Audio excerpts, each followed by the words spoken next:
Alors dans cette partie, on va regarder comment multiplier des nombres relatifs. Alors, le schéma nous dit qu'en fait on a deux actions à faire dans ce cas-là. On va d'abord s'intéresser aux signes et ensuite on va s'intéresser aux nombres.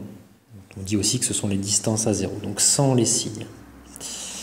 Au niveau des signes, on va regarder pour les deux nombres qui sont multipliés, si les signes sont identiques, plus et plus, moins et moins. Dans ce cas-là, on mettra comme signe du résultat plus, et ou s'ils sont différents, plus fois moins, ou moins fois plus, dans ce cas-là, ça fera moins. Et enfin, une fois qu'on aura géré en fait les signes, on multipliera les nombres entre eux. Donc là, on va voir tout de suite un exemple.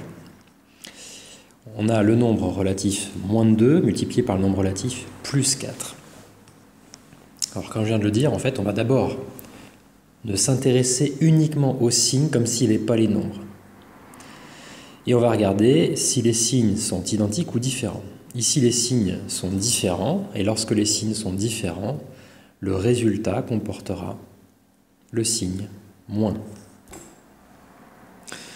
La deuxième action consiste à multiplier les nombres entre eux sans les signes. C'est-à-dire que là, je fais comme si 2 n'avait pas de moins et 4 n'avait pas de plus. Ça fera 2 fois 4 qui fait 8. Je refais un autre pour la route. Moins 1 fois moins 1.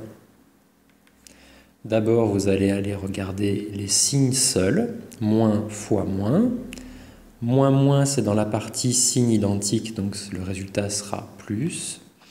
Et ensuite, on multiplie les nombres ensemble sans les signes. 1 fois 1. Et 1 fois 1, ça fait 1. Et ceci s'écrit également